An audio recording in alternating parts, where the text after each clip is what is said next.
Good morning to all. So of course morning से काफ़ी सारे talks including I think Akash speaking on grafts AV fistula. Then we had probably a debate जो अच्छा था. Doctor Dodeja came up with details.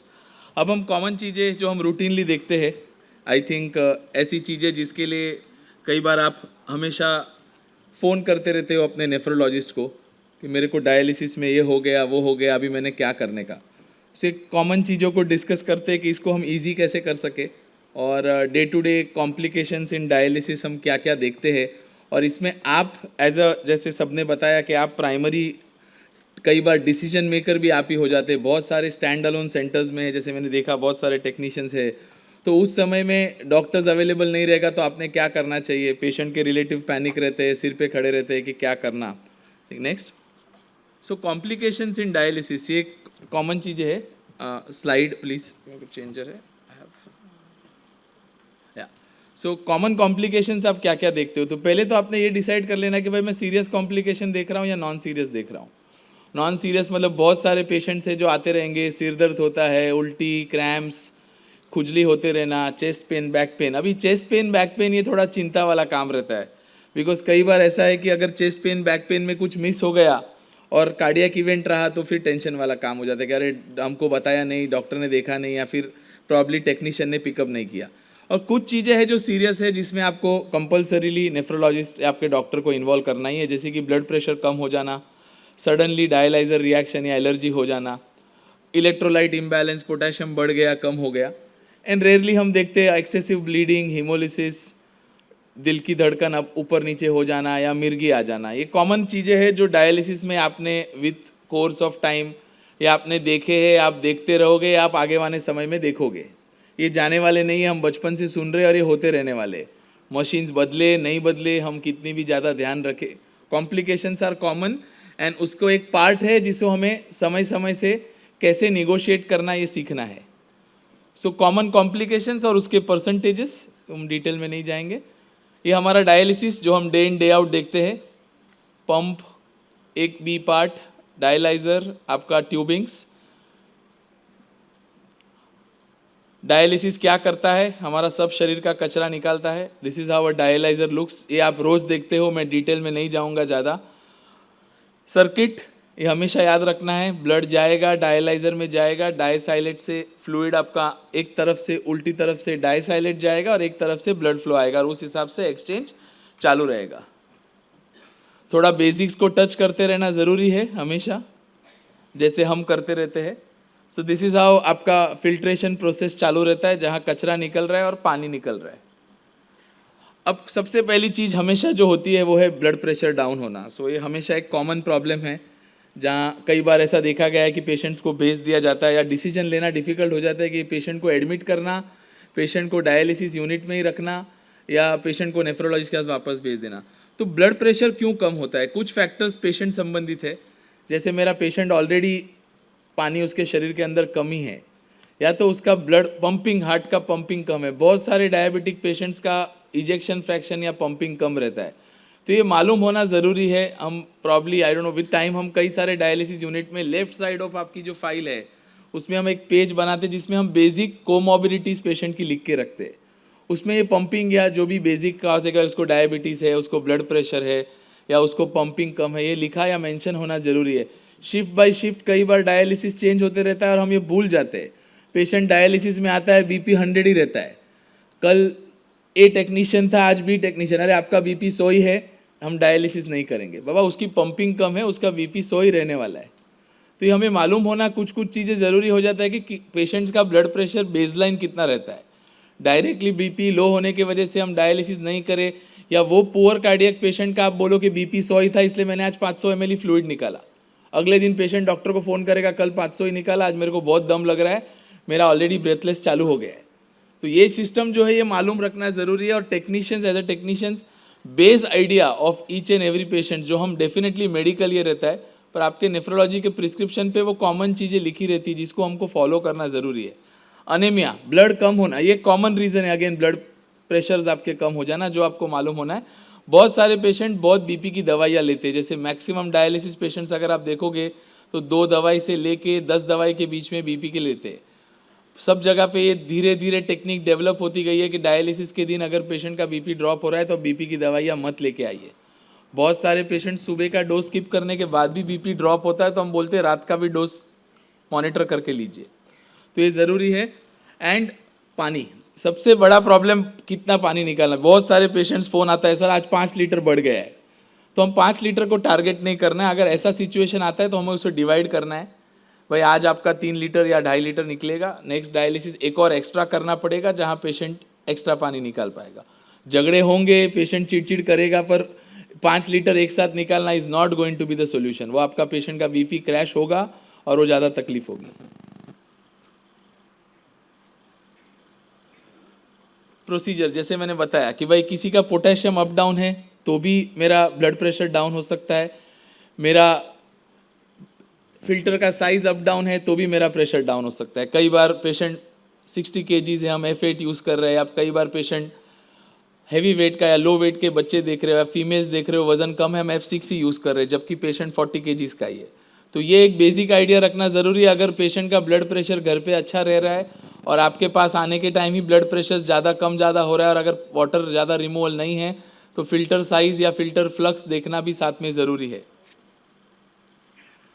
Rare common causes जो है, जो आपके लिए ज़्यादा काम के नहीं रहेंगे, पर डेफिनेटली कार्डियक प्रॉब्लम्स, इन्फेक्शन, अगर कुछ लंग रिलेटेड इशू है तो इसमें भी बीपी कम हो सकता है। ऐसी कोई चीज़ें हैं तो डेफिनेटली आपके डॉक्टर को इमीडिएटली आप अपडेट करिए। आप इमीडिएटली क्या कर सकते हैं जब बीपी डाउन हो जाता है, जो आप सब लोग करते हैं, अल्ट्रा फिल्ट्रेशन बंद कर देना।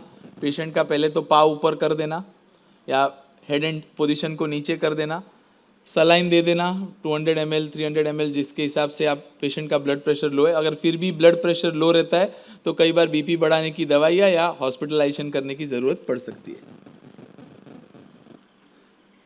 मिडोड्रिन, ये काफ़ी सारी नई दवाइयाँ हैं जो हम रूटीनली आजकल बीपी कम में यूज़ करते हैं। तो अगर कोई पेशेंट का बीपी सडनली डायलिसिस में रेगुलरली कम होता है तो आप डॉक्टर से डिस्कस करके इन्फॉर्म कर सकते हैं। तो कई बार ये दवाई लिख के देते हैं डॉक्टर, ये प्रॉब्ली 1 या 2 इन अ डे ऑफ डायलिसिस आप पेशेंट को लेने को बोल सकते हैं। इससे ब्लड प्रेशर ड्रॉप के चांसेस कम हो जाते हैं।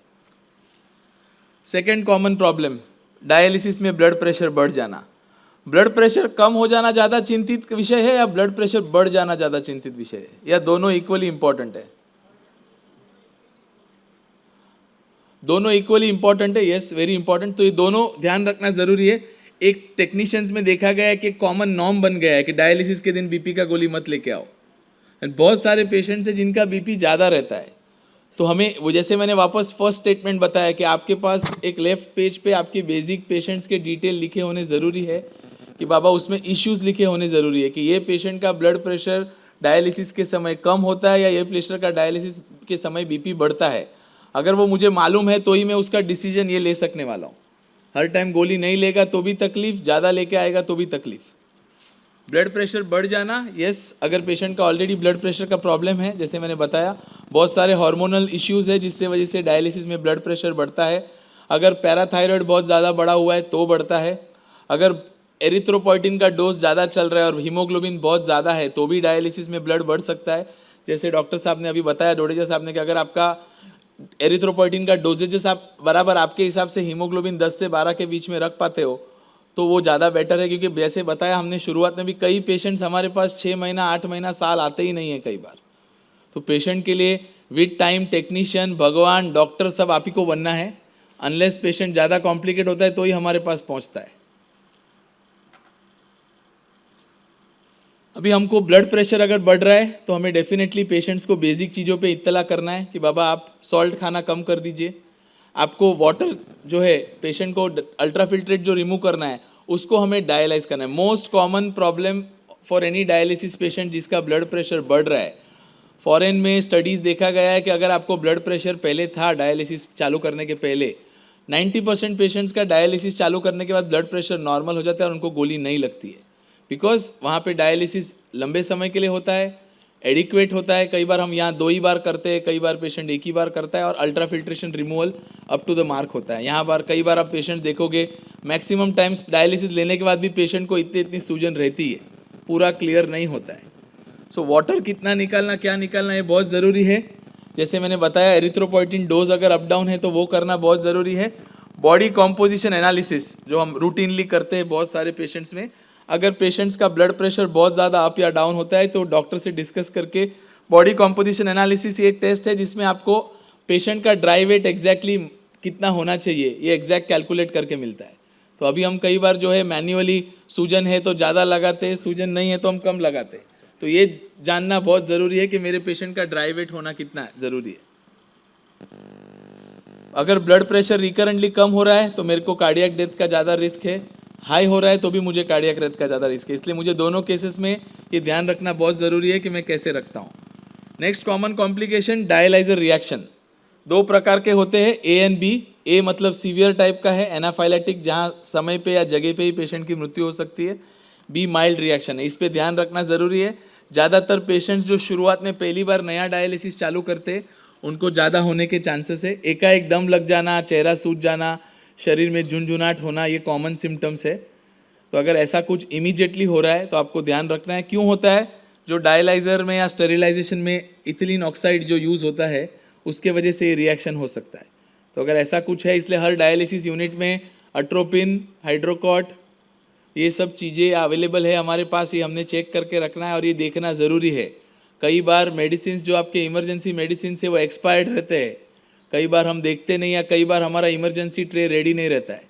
तो इजीली प्रिवेंटेबल चीज़ है, अगर हमारे पास सब रेडी है, हमारा रूटीन अगर ध्यान रखा हुआ है। हॉस्पिटल बेस्ड डायलिसिस यूनिट है तो ज़्यादा चिंता नहीं है, स्टैंड अलोन के लिए ज़्यादा वरी है। टाइप बी रिएक्शंस माइल्डर रहता है, यूजुअली 30 से 40 मिनट डायलिसिस शुरू करने के बाद होता है, और जैसे जैसे पेशेंट डायलिसिस पे चलते जाता है, 2 डायलिसिस, 4 डायलिसिस, 6 डायलिसिस, ये यूजुअली आगे जाके कम हो जाता है। Most of the time symptoms chest pain, back pain रहते हैं। Again chest pain, back pain, blood pressure कम में भी होगा, ब्लड प्रेशर ज़्यादा में भी होगा, कार्डियक प्रॉब्लम है तो भी होगा, डायलाइजर रिएक्शन है तो भी होगा। डिफ्रेंशिएट करने के लिए अगर हमारा स्टैंड अलोन सेंटर है तो आपको थोड़ा सा सक्षम होना पड़ेगा। कुछ है मॉनिटर अवेलेबल है तो मॉनिटर पे, अगर नहीं है तो ईसीजी पे। और रिएक्शंस फर्स्ट टाइम डायलिसिस है या शुरुआत का डायलिसिस है तो ये हमको ध्यान में रखना ज़रूरी है। अगर ऐसा कुछ होता है तो ऑफकोर्स डायलिसिस को इमीडिएट बंद कर देना है, पेशेंट को ऑक्सीजन लगाना है। जैसे मैंने बोला, एड्रेनालिन, स्टीरॉइड्स, हाइड्रोकॉर्टिजोन अवेलेबल है तो हमको पेशेंट को देना है, और पेशेंट को बताना है कि रिएक्शन है, नेक्स्ट टाइम जो भी डायलाइज़र हम यूज़ करते हैं उसको या हमको पहले प्राइम या पहले क्लीन करना पड़ेगा, या हमको डायलाइज जो नई स्टेरिलाइज्ड ईटीओ से वो यूज़ करना पड़ेगा। नेक्स्ट कॉमन थोड़ा सा रेयरर कॉम्प्लिकेशन डिसइक्विलिब्रियम। ये ज़्यादातर पेशेंट्स को हम जो देखते हैं डिसइक्विलिब्रियम सिंड्रोम, ये आईपीडी पेशेंट्स को देखते हैं। जो भी हम डिस्कशंस आज करते जाते हैं टेक्नीशियंस के साथ, वो ज़्यादातर ओपीडी या आउट पेशेंट पेशेंट्स का करते हैं। आईपीडी भी एक कॉमन पार्ट है। बहुत सारे मेरे टेक्नीशियंस हैं जो या तो हॉस्पिटल बेस्ड डायलिसिस करते हैं, तो सुबह टेक्नीशियन आपका आईपीडी यूनिट में, ओपीडी यूनिट में काम होता है, शाम के बाद आपको आईपीडी में बुलाया जाता है, आईसीयू एडमिशन में डायलिसिस करने के लिए बुलाते हैं। और बहुत सारे फ्रेंड्स रहेंगे जो रात को लोकम के लिए निकलते रहेंगे। तो डेफिनेटली आपको ये बेसिक चीज़ें मालूम होना ज़रूरी है, बिकॉज कई बार नर्सिंग होम्स में आप रात को इमरजेंसी डायलिसिस करने गए और आपको समझा नहीं कि भाई डायलाइजर रिएक्शन है या डिसइक्विलिब्रियम है, रात को 11 बजे आप डायलिसिस कर रहे हो, तो आपको बेसिक नॉलेज होना बहुत ज़रूरी है। तो इसके अंदर क्या होता है, एकाएक पेशेंट को प्रॉब्ली जब आप हाई फर्स्ट शुरुआत का डायलिसिस है, 20 क्रिएटिन है, हायर क्रिएटिन्स है, तो because of osmotic changes brain के अंदर इडीमा हो जाता है, ब्रेन स्वेलिंग हो जाता है, और पेशेंट जो जागरूक था एकाएक ड्राउजी हो सकता है। तो ये कॉमन है, कई बार इसको ध्यान में रखना बहुत ज़रूरी है। बहुत ज़्यादा यूरेमिया या बहुत ज़्यादा यूरिया या BUN कॉन्सेंट्रेशन अगर ज़्यादा रहेगा तो ये कॉमन होता है। और अगर पेशेंट को सीवियर एसिडोसिस से, बहुत दम वाले पेशेंट को आप डायलिसिस शुरू कर रहे हो तो ये कॉमन हो सकता है, इसलिए इसको ध्यान में रखना बहुत ज़रूरी है। मोस्टली जैसे हुआ डायलिसिस को थोड़ा स्टॉप करना पड़ सकता है। इसके अंदर हाइपरटोनिक चीज़ें जैसे कि मैनिटॉल है या 25% डेक्सट्रोज है, ये यूज़ करने की ज़रूरत पड़ सकती है, तो इसको ध्यान रखना ज़रूरी है। 25% डेक्सट्रोज इजीली अवेलेबल है, तो अगर ऐसा कोई सिम्टम है तो पेशेंट को हम प्री और पोस्ट, कई बार आपने देखा रहेगा अगर पेशेंट का क्रियाट यूरिया BUN ज़्यादा है तो 1.5 या 1 घंटे का ही डायलिसिस करने को बोलते हैं शुरुआत में आईपीडी में, reason to avoid disequilibrium syndrome. And इसके अंदर 25% प्री और पोस्ट दोनों में यूज़ कर सकते हैं ताकि वो तकलीफ ना हो। क्रैम्प्स अगेन सबसे कॉमन प्रॉब्लम, पेशेंट चिल्लाते रहेगा हमेशा, अरे बाबा क्रैम्प हो रहा है, डायलिसिस 3 घंटे में बंद कर दो, 2 घंटे में बंद कर दो। तो क्या क्रैम्प्स आने से डायलिसिस बंद करना चाहिए या नहीं करना चाहिए? Cramps is an indication to stop dialysis और नो? No, yes. तो डायलिसिस क्रैम्प्स कॉमन है. क्यों होता है क्रैम्प्स? यस. तो एक्सट्रेस हाइपोवॉल्यूमी, आप जब भी बॉडी के अंदर पानी ज़्यादा खींच लोगे तो होगा.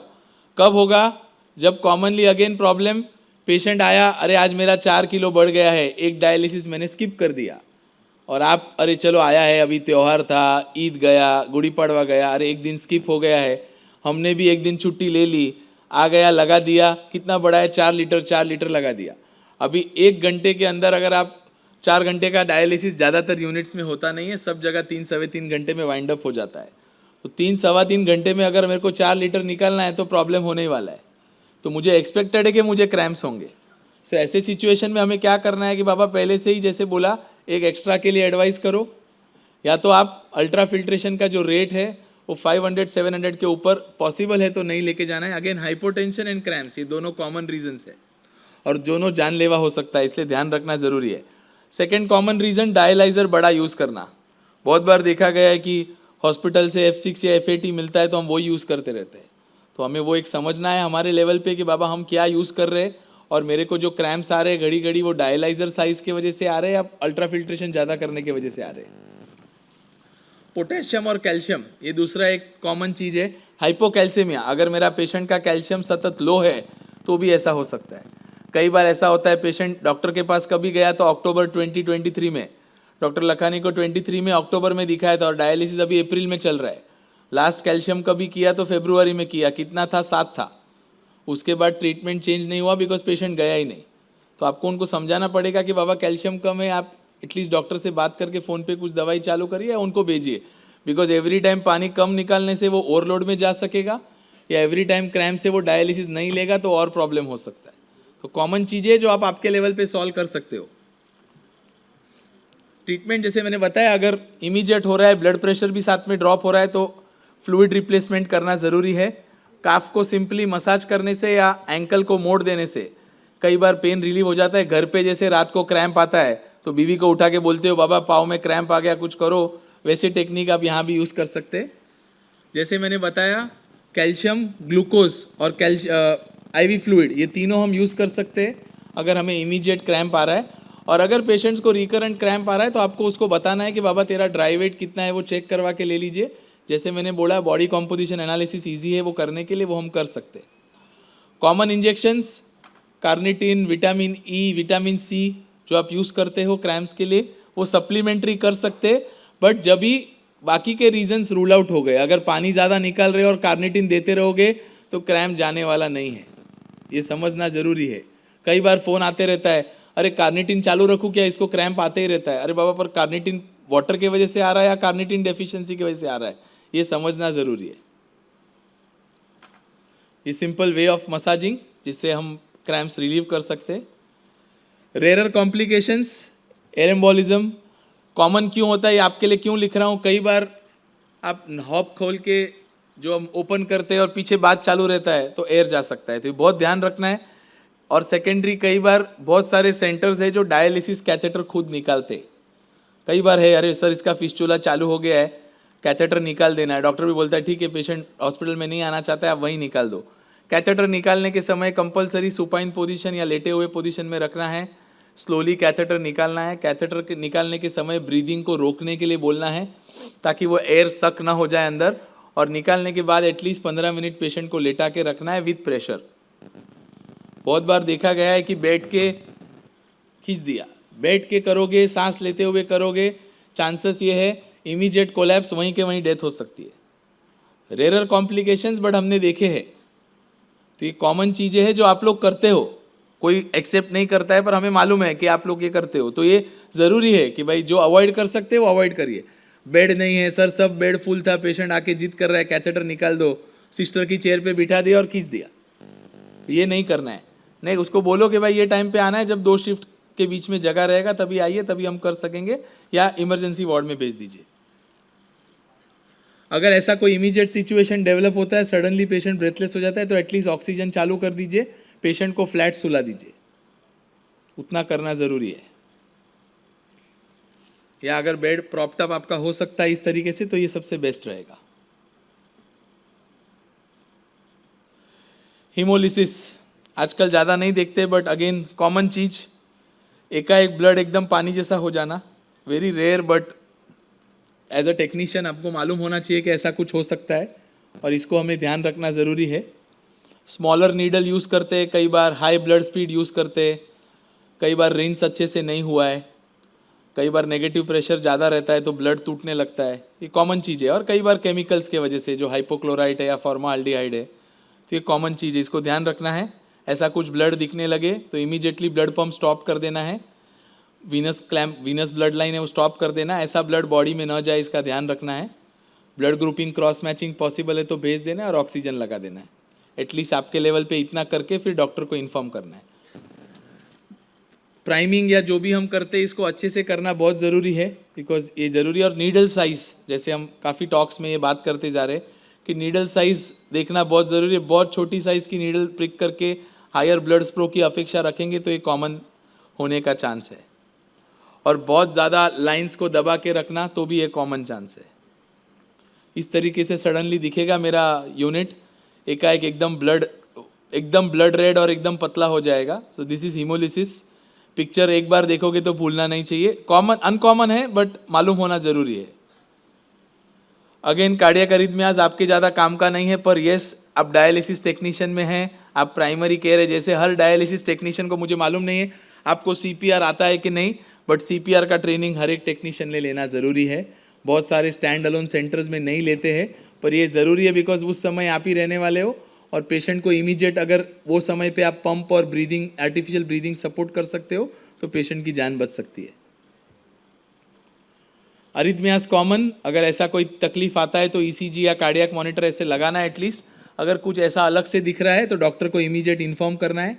हाइपोकैलेमिया, हाइपरकैलेमिया, ये दो चीज़ कॉमन है। डायलिसिस को डिसकंटिन्यू कर देना है, ऑक्सीजन लगाना है और एटलीस्ट इमीडिएट सलाइन देके डॉक्टर को इन्फॉर्म कर देना है।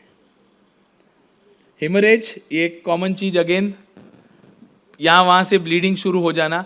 कई बार प्लेटलेट्स डिसफंक्शन है या प्लेटलेट कम है और हेपेरिन हम दे देते हैं तो कई बार ब्लीडिंग हो सकता है। ब्लड प्रेशर बहुत ज़्यादा है तो कई बार ब्लीडिंग हो सकता है, या कई बार नीडल पेशेंट ने हिला दिया और हेपेरिन ऑलरेडी दिया हुआ है तो ब्लीडिंग हो सकता है, इसका ध्यान रखना है। अगर ब्लीडिंग ज़्यादा होता है, इमीडिएट होता है, तो एटलीस्ट उस समय को कंप्लाइन करके दबा देना है। अगर रिकरेंट ब्लीडिंग हो रहा है तो कई बार पेशेंट्स को कोई ब्लीडिंग क्लॉट की अबनॉर्मलिटी है तो पेशेंट को बोलना है कि भाई डॉक्टर को इन्फॉर्म करो। हिपेरिन जो हम डोज यूज़ कर रहे हैं, हाई डोज यूज़ कर रहे हैं या लो डोज यूज़ कर रहे हैं, वो देखना ज़रूरी है। वो हिसाब से हमको प्रॉब्ली हेपेरिन का डोज कम कर देना है या नहीं, वो देखना ज़रूरी हो जाएगा। किसी किसी को हेपेरिन इंड्यूस्ड थ्रोम्बोसाइटोपिनिया, ये भी एक कॉमन चीज़ है। हेपेरिन देने से भी प्लेटलेट कम होता है, तो ऐसी सिचुएशन है तो सिट्रेट यूज़ करने की ज़रूरत पड़ सकती है, तो ये भी हमें इमीडिएटली नोट लेना है। सॉरी, खुजली, ये एक जैसे क्रैम्प से खुजली एक बड़ा प्रॉब्लम है। ऑलमोस्ट 25% डायलिसिस पेशेंट के अंदर देखा गया है। जीरोसिस या ड्राई स्किन, कैल्शियम ज़्यादा होने के वजह से, फॉस्फोरस ज़्यादा होने की वजह से, मैग्नीशियम ज़्यादा होने की वजह से, जिंक डिप्लीशन की वजह से, या कई बार बहुत सारे विटामिन है जिसमें ए रहता है, इसलिए स्पेसिफिक विटामिन हम यूज़ करते हैं। हाइपर विटामिनोसिस ए की वजह से भी खुजली हो सकती है, प्रोराइटिस हो सकता है, जिसके लिए हमें बेसिक चीज़ों का ध्यान रखना ज़रूरी है। रीजंस मैंने बताया, बिकॉज पेशेंट्स आपको ही पूछने वाले कई बार, तो आपको बेसिक रीज़न मालूम होना जरूरी है। कॉमन ट्रीटमेंट, डायलिसिस अगर पेशेंट 2 बार ले रहा है तो कई बार उसको 3 बार, अगर यूरेमिक ज़्यादा है तो डोज बढ़ाने की ज़रूरत पड़ सकती है। पैराथायरॉयड अगर बहुत टाइम से टेस्ट ही नहीं हुआ है, हाइपर पैराथायरॉयडिज्म भी कॉज करता है। बेसिक मॉइस्चराइजिंग क्रीम्स, अटरेक्स या लिवोसेट्रिजिन जैसी दवाइयाँ जो ये कम करती है। कैप्सिसिन या बेसिक क्रीम्स है जो लगाने से ये कम हो सकता है। फोटोथेरेपी ये देने से ये कम हो सकता है। और बहुत सारी दवाइयाँ या क्रीम्स है जैसे कि गाबापेंटिन हम यूज़ करते हैं या डोलॉक्सेटिन हम यूज़ करते हैं, तो ये हम दे सकते हैं पेशेंट्स को, जिससे ये कम हो सकता है। बुखार आना डायलिसिस में, जैसे आई थिंक हमने डिबेट के टाइम भी ये सुना, तो हर बुखार पे मेरा भी यही मैसेज रहेगा कि ठंडी लग जाना और बुखार पे विदाउट कुछ देखे बगैर एविल और हाइड्रोकॉर्ड का यूज़ नहीं करना। पहले तो समझना कि बाबा ये पहली बार बुखार आया है इन्फेक्शन का बुखार है, हर डायलिसिस में ही आता है या घर पे भी आता है, ये बेसिक क्वेश्चंस तो आप पूछ सकते हैं पेशेंट को। और अगर कैथेटर के आसपास तुरंत पस दिख रहा है तो डेफिनेटली कैथेटर रीज़न है। जैसे हमने बहुत सारे इमेजेस देखे, अगर फिस्चुला के साइड लालपन है, फिस्चुला लाल हो गया या फिस्चुला के साइड स्वेलिंग हो रहा है, तो डेफिनेटली वही कारण है। तो इस सिचुएशन में तो बिल्कुल एविल हाइड्रोकॉर्ट नहीं देना है। आप क्या दे सकते हो, तो एक्निल है या पैरासीटामॉल की गोली दे सकते हो, जिससे टेम्पररी फीवर रिलीव हो जाएगा। Yes, in cases of first dialysis patient को कोई दूसरा प्रॉब्लम नहीं था, एकाएक ठंडी लगने लगी तो एविल हाइड्रोकॉर्ट बनता है देना, और वो देना भी चाहिए उस समय पे। पर ऐसा कुछ रहे तो डॉक्टर या आपके नेफ्रोलॉजिस्ट से डिस्कस करके ही देना चाहिए। अगर इन्फेक्शन है तो ब्लड कल्चर या कुछ डॉक्टर आपको लेने को बोलेंगे। अगर बहुत सारे पेशेंट को ठंडी लग रही है, चिंता यहाँ है कि भाई बेड नंबर 1 को भी लग रही है, 4 को भी लग रही है, तो क्या हमारा वाटर में इन्फेक्शन है, क्या हमारे एंडोटॉक्सिन लेवल्स ऊपर नीचे हो गए, हमने लास्ट TDS कभी चेक किया, हमारा डायसाइलेट बराबर हम बना रहे क्या, A पार्ट B पार्ट अगर आप मैन्युअली बना रहे तो उधर किधर इन्फेक्शन हो रहा है क्या, ये सब साइट्स का चेकिंग करना ज़रूरी है। एज ए नेफ्रोलॉजिस्ट डेफिनेटली हमारा भी ये पार्ट है, जैसे हमने बात किया टीम वर्क में, पर जैसे आप 8 घंटा 10 घंटा आप सेंटर पे रहते हो तो ये चीज़ें हमें बेसिक मालूम होना ज़रूरी है। अगर ये मालूम है तो हम इस पर, अरे डॉक्टर साहब मुझे लग रहा है यहाँ से इन्फेक्शन आ रहा है, तो उस पर हम इमीडिएट एक्शन ले सकते हैं। तो बुखार कैसा आ रहा है, कभी आ रहा है, किसको किसको आ रहा है, ये बेसिक क्वेश्चंस पूछने से बहुत सारे मन के डाउट्स क्लियर हो जाएंगे और बहुत सारे आंसर्स क्लियर हो जाएंगे। ठीक है। पोटेशियम ऊपर नीचे जाना, जैसे मैंने बताया, एक कॉमन रीजन, और ये ब्लड प्रेशर या हार्ट के ठोके अप डाउन कर सकता है।